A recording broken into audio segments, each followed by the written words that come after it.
히브리서 6장 13절에서 15절 말씀, 제가 진 성경으로 신약성경 358페이지입니다. 신약성경 358페이지 히브리서 6장 13절에서 15절 말씀 제가 공독해 드리겠습니다. 하나님이 아브라함에게 약속하실 때 가리켜 맹세할 자가 자기보다 더 큰 이가 없으므로 자기를 가리켜 맹세하여 이르시되 내가 반드시 너에게 복주고 복주며 너를 번성하게 하고 번성하게 하리라 하셨더니 그가 이같이 오래 참아 약속을 받았느니라. 아멘. 우리 옆에 분들과 인사합시다. 만나서 반갑습니다. 예, 다시 한번 인사합시다. 오늘도 큰 은혜 받읍시다. 예. 오늘 우리가 함께 나눌 말씀의 제목은 갑절의 축복이라는 제목입니다. 오늘 이 시간 주님 전에 나와 예배드리고 있는 여러분 모두에게 하나님께서 부어주시는 갑절의 축복이 임하시기를 축원합니다. 사람들은 누구나 다 복을 받고 싶어 합니다. 그리고 다다익선이라는 말처럼 복을 받아도 가능한 많은 복을 받기를 원합니다. 그런데 여기서 우리가 알아야 할 것은 복은 사람이 만드는 것이 아니라는 것입니다. 복은 하나님이 주관하시고 하나님이 주시는 것입니다. 요즘은 택시 요금이 시간과 거리에 따라 계산되지만 예전에 버스나 지하철이 끊기면 총알 택시라는 것이 있었습니다.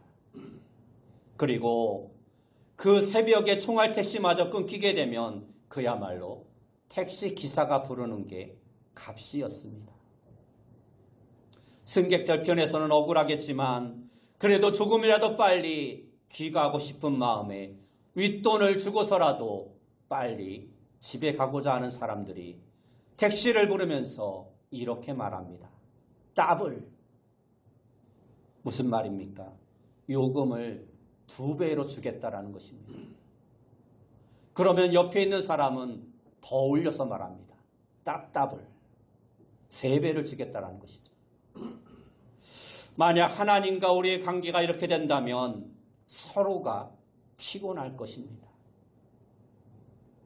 우리는 복을 많이 받고 싶은데 하나님께서는 우리에게 복을 적게 주고자 한다면 피곤할 것입니다. 하지만 다행히도 우리 하나님은 우리의 마음과 같습니다. 우리가 복을 많이 받고 싶어 하는 것처럼 하나님께서도 우리에게 복을 많이 주고 싶어 하신다라는 것입니다. 오늘 우리가 보았던 본문 말씀 14절 말씀에 보면 이르시되 내가 반드시 너에게 복주고 복주며 너를 번성하게 하고 번성하게 하리라 하셨더니 하고 말씀하고 있습니다. 이 말씀을 보면 하나님께서는 우리에게 복주고 복주며라고 말씀하고 있습니다. 말 그대로 더블로 복을 주시겠다라는 것입니다. 그러므로 오늘 이 시간 여러분 모두가 복주고 복주시길 원하시는 그 하나님을 온전히 만나는 귀한 시간이 되시기 바랍니다. 그래서 하나님께 갑절의 축복을 받아 누리는 귀한 성도님들이 다 되시길 예수님의 이름으로 축원합니다.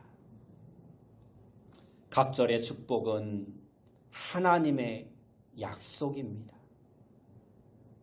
하나님께서는 믿음의 조상 아브라함에게 갑절의 축복을 약속하셨습니다. 하나님께서는 아브라함에게 복을 주시되 그냥 대충 주시는 것이 아니라 반드시 차고 넘치도록 주시겠다라고 말씀하셨습니다.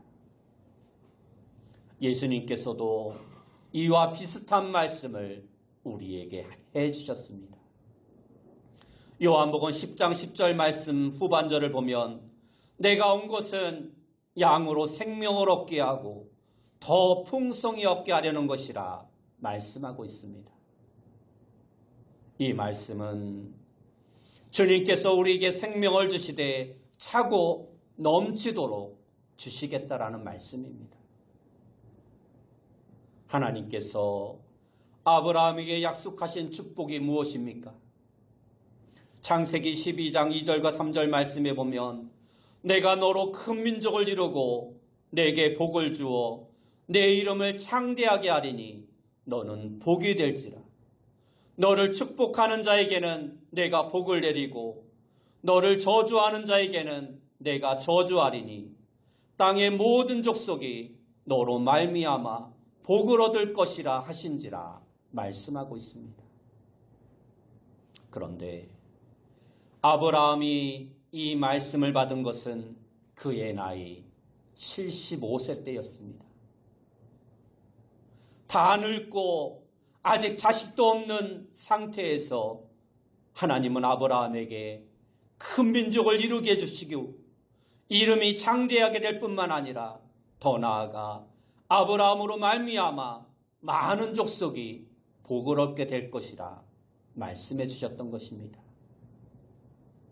그리고 이 약속은 그의 생애 가운데 반복적으로 주어졌습니다.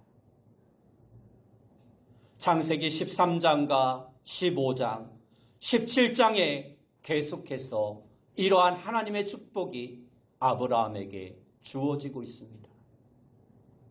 그중 하나가 오늘 본문과 관련된 말씀입니다.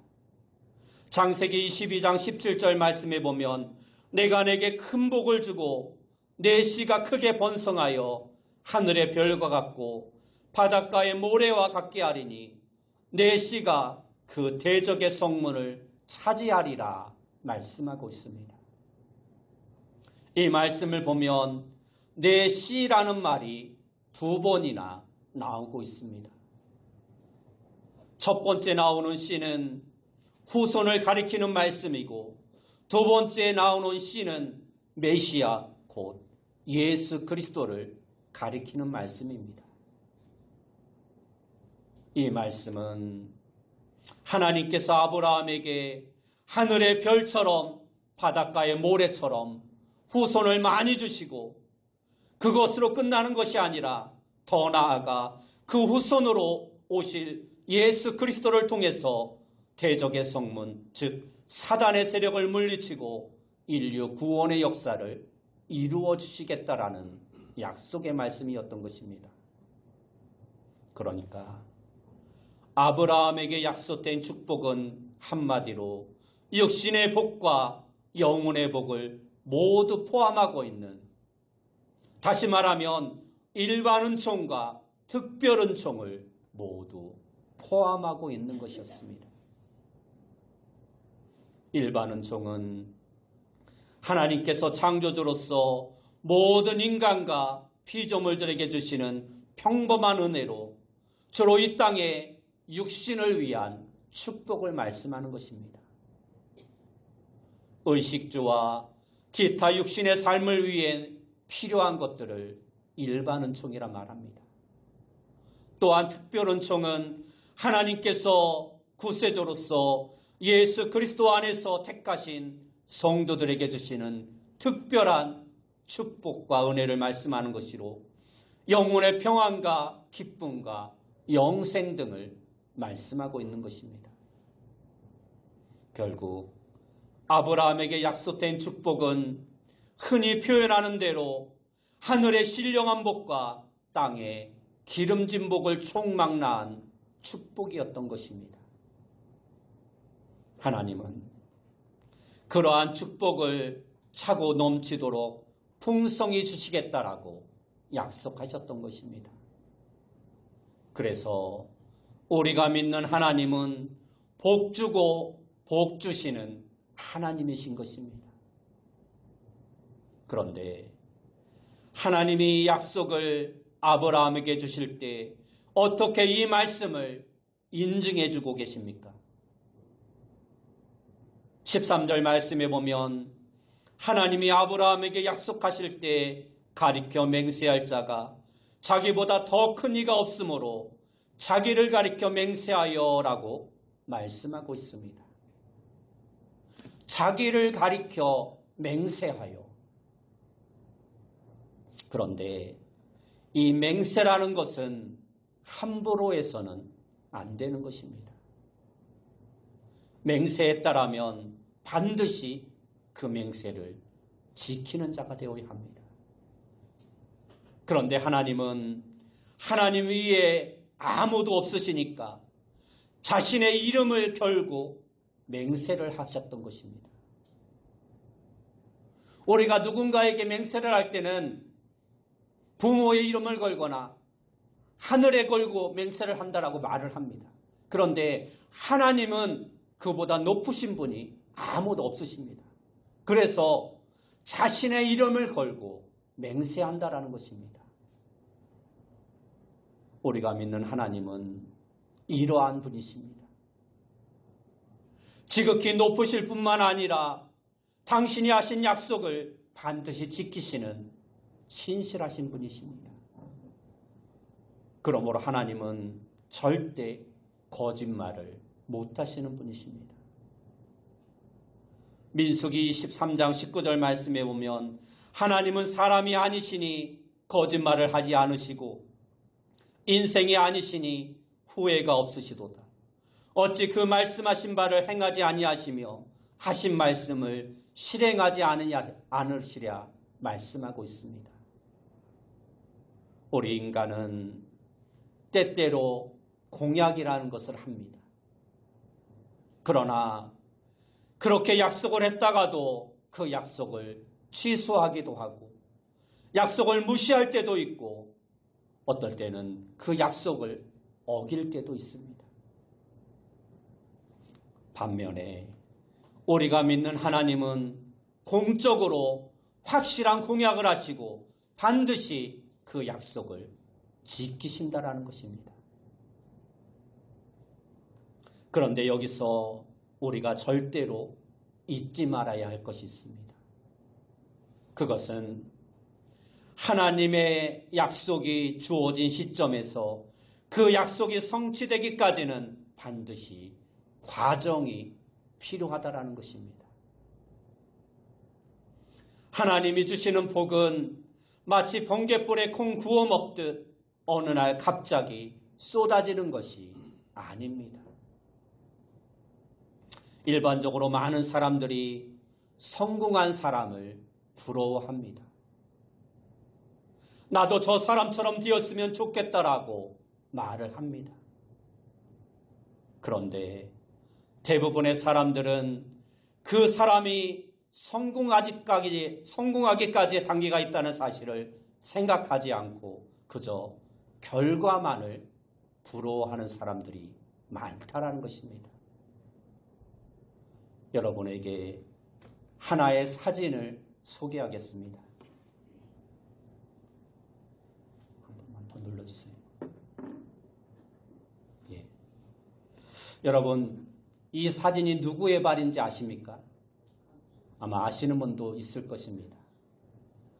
동양의 최초 그리고 최연소로 세계 5대 발레단의 하나인 슈투르가르트 발레단에 입단해서 성장의 성전을 거듭하여 세계 최고의 수석 발레단 발레리나로 활동했으며 지금은 국립발레단 감독으로 있는 발레리나 강수진 씨의 발입니다.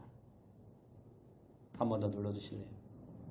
그녀는 하루 10시간씩 토슈즈 150켤레가 닳아 없어지도록 연습을 했다고 합니다.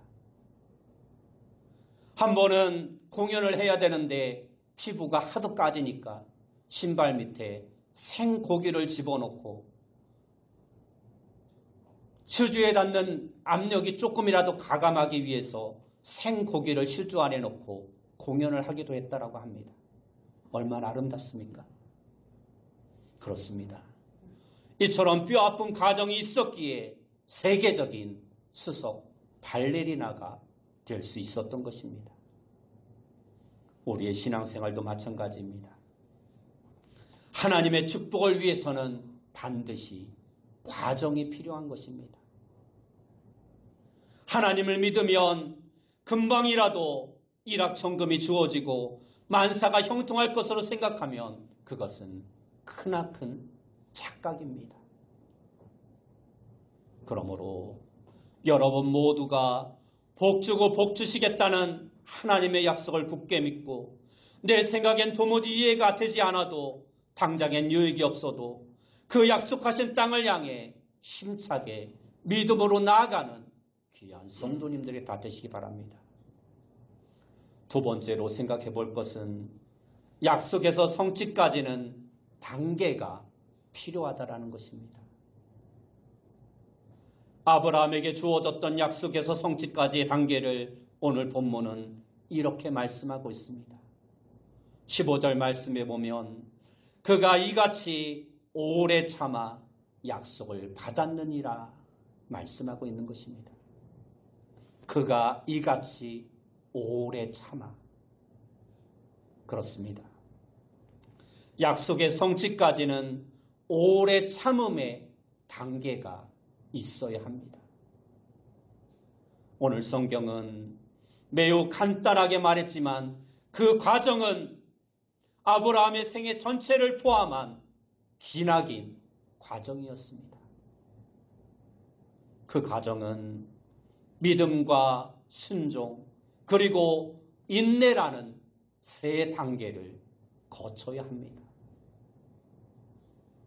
약속의 성취까지의 첫 번째 단계는 믿음의 단계입니다. 아브라함은 본래 달의 신을 섬기는 갈대아우로 즉 메소포타미아 지역에 살고 있었습니다. 그런데 하나님께서 아브라함을 선택하여 부르시고 가나안 땅으로 인도해 주셨습니다. 그는 하나님을 믿고 그 약속을 믿었기에 가나안 땅으로 이주할 수 있었던 것입니다. 아브라함은 하나님을 믿었습니다. 그리고 하나님께서 약속하신 대로 가나안 땅이 자기 땅이 되고 자신의 후손이 큰 민족이 될 것을 믿었습니다. 그러나 그의 눈앞에 펼쳐진 현실은 어떠했습니까? 가나안 땅에 자기 이름으로 등기된 땅이 단 한 평도 없었습니다. 큰 민족은커녕 자식이 100세가 되기까지 한 명도 없었습니다. 이름이 장대하게 되기는커녕 변방에 처박힌 무명인사에 불과했습니다. 그럼에도 불구하고 그는 하나님의 약속을 믿었던 것입니다.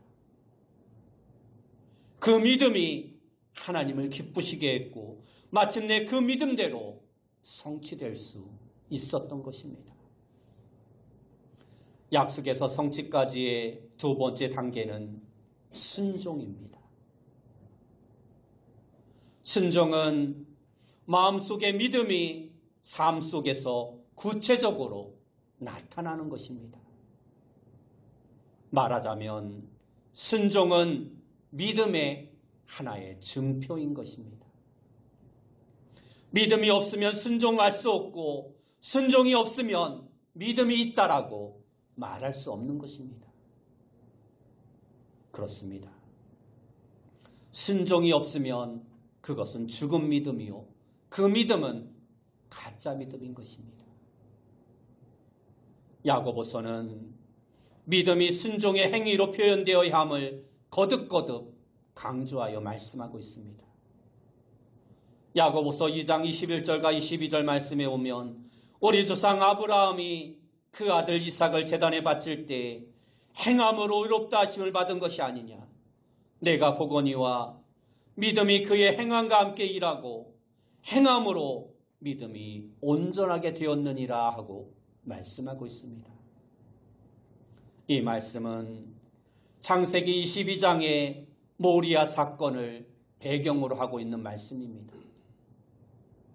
아브라함이 제단에 독자 이삭을 묶어놓고 번제로 드리고자 칼을 내리치려 할 때 하나님은 그 순종을 통해서 그의 믿음을 확인하셨던 것입니다.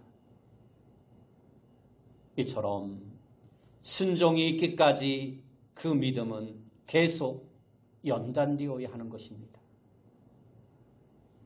믿음의 조상 아브라함의 생애를 살펴보면 바로 이 사건이 그의 믿음의, 그의 인생의 분기점이 되고 있습니다. 이후로 본격적으로 하나님의 약속이 하나둘 아브라함에게 이루어지기 시작합니다. 마치 고속도로가 훤하게 뚫리듯 축복의 역사가 풍성하게 펼쳐지는 것입니다. 오르막길에서 이제는 내리막길처럼 아브라함에게 형통의 축복이 이 모리아산 사건을 통해서 이루어지기 시작합니다. 말하자면 모리아산의 순종이 바로 믿음의 정상이었으며 그 정상에 오르고 나니까 그 다음부터는 순탄해져서 탄탄대로가 펼쳐지는 것입니다. 그러므로 오늘 우리에게도 순종의 삶이 반드시 있어야 합니다. 이는 하나님께서 약속하신 축복을 성취하는 지름길이 되기 때문입니다. 그런데 안타깝게도 많은 사람들이 이 정상까지 이르지 못하고 포기할 때가 많습니다. 그래서 하나님의 축복을 성취하지 못하고 매일매일 제자리 걸음, 제자리 신앙, 제자리 삶을 살아가고 있는 것입니다. 우리가 믿는 하나님은 복주고 복주시는 하나님이시요 반드시 약속을 지키시는 신실한 하나님이시기에 저와 여러분을 복을 받을 수 있는 순종의 사람으로 이끌어 가십니다. 안 되면 때려서라도 우리를 벌하셔라도 순종하게 만드시는 분이 우리 하나님이십니다. 따라서 우리의 선택은 둘 중 하나여야 합니다. 좋은 말 할 때 스스로 백기를 들거나 아니면 하나님께 얻어 터지고 나서 백기를 드는 것입니다. 백기를 들지 않고 내가 애쓰고 힘써서 쌓아 올리는 것은 잠시 잠깐은 좋을지 모르지만 결국 무너지고 마는 것입니다. 반면에 순종으로 쌓는 축복은 오래 갑니다. 무너지지 않습니다. 그러므로 여러분 모두가 믿음의 조상 아브람처럼 순종의 사람이 되어 하나님으로부터 갑절의 축복을 받아 누리는 귀한 성도님들이 다 되시기 바랍니다. 약속의 성취에서 약속에서 성취까지의 마지막 세 번째 단계는 인내입니다. 여러분, 우리에겐 믿음이 있습니다. 그래서 순종도 할 수 있습니다. 하지만 세상을 살아가다 보면 여러 가지 시험이 너무나 많습니다. 세상에 유혹도 많고 고난도 너무나 많습니다. 그러다 보면 굳건하던 우리의 믿음도 때로 흔들릴 때가 있습니다. 그러면 더 이상 순종하지 못하는 것입니다. 바로 이것이 우리 믿음의 사람들에게 있어서 가장 큰 문제입니다. 많은 성도들이 조금만 더 인내하면 하나님의 약속이 성취되는 것을 볼 수 있는데 그 잠깐을 인내하지 못하고 마지막 거의 절정까지 다 와서 포기하는 경우를 가끔 볼 수 있습니다. 그래서 성경은 곳곳에서 우리에게 인내를 강조하고 있는 것입니다. 그렇습니다. 인내하는 것이 온전한 믿음이요 인내하는 것이 온전한 순종입니다. 이를 위해서 우리는 계속 영적인 싸움을 하는 자가 되어야 합니다. 인내하면 반드시 결말이 있습니다. 인내하면 축복의 끝을 보게 되는 것입니다. 인내하면 하나님의 약속이 우리 가운데 반드시 성취되는 것을 볼 수 있습니다. 아브라함이 그러했으며 욥이 또한 그러했습니다. 히브리서 10장 36절 말씀에 보면 너희에게 인내가 필요함은 너희가 하나님의 뜻을 행한 후에 약속하신 것을 받기 위함이라 하고 말씀하고 있습니다. 우리에게 인내가 필요하다라는 것입니다. 그 인내가 필요함은 하나님의 뜻을 행한 후에 약속하신 것을, 하나님이 약속하신 것을 받기 위함이라고 말씀하고 있습니다. 여러분, 정말로 힘이 들어도 너무나도 견디기 어려운 일이 있더라도 그래도 인내하시기 바랍니다. 다른 길은 없습니다. 조금만 더 인내하면 멸지 않아 복주고 복주시는 하나님의 약속이 우리 가운데 성취될 것입니다. 물은 섭씨 100도가 되어야 비로소 끓기 시작합니다. 조금만 모자라도 끓지 않습니다. 저는 고등학교 입학하면서부터 혼자 자취생활을 했습니다. 그래서 웬만한 요리도 잘 합니다. 그런데 처음 자취생활을 하면서 당시 면을 좋아하다 보니 가끔 국수를 삶아 먹을 때가 있었습니다. 하루는 배도 고프고 시간도 촉박하여 물이 완전히 끓지 않고 김이 오르는 상태에서 국수, 면을 넣었습니다. 어떻게 되었겠습니까? 아마 여러분도 한두 번 경험이 있으실 겁니다. 국수도 아니고 밀가루 죽도 아니고 먹을 수 없는 이상한 상태가 되어버리고 말았습니다. 국수야 다시 삶으면 그만이지만 한 번뿐인 인생을 죽쓰면 그때부터 우리 인생은 피곤해지는 것입니다. 실패하고 마는 것입니다. 그러므로 우리는 하나님이 약속하신 복을 받을 때까지 끝까지 참고 인내하는 자가 되어야 합니다. 여러분, 하나님은 지금도 살아서 역사하고 계시는 분이십니다. 그 하나님이 진정 우리에게 복주고 복주시기를 원하고 계시며 우리를 천국으로 인도해 주실 뿐만 아니라 이 땅에서도 잘되게 해주시기를 원하신다라는 것입니다. 날마다 우리에게 하늘의 신령한 복을 주시고 땅의 기름진 복으로 우리를 축복해 주시길 원하십니다. 그러므로 하나님의 말씀에 순종하시고 견디기 힘들더라도 끝까지 참고 인내하는 귀한 성도님들이 다 되시기 바랍니다. 욥기 42장 마지막 부분을 보면 욥은 하나님으로부터 복을 회복하여 전에 소유하고 있던 것에 갑절의 복을 받았습니다. 욥기 42장 10절 말씀에 보면 욥이 그의 친구들을 위하여 기도할 때 여호와께서 욥의 공경을 돌이키시고 여호와께서 욥에게 이전 모든 소유보다 갑절이나 주신지라 하고 말씀하고 있습니다. 그런데 여기서 갑절의 축복 이전에 정말로 중요한 것이 있습니다. 하나님으로부터 귀중한 깨달음을 얻은 욥은 자기를 위로하기보다 오히려 괴롭게 했던 친구들을 원망하지 않고 오히려 그들을 위해 기도하고 그들을 위해 축복을 빌어주었다라는 것입니다.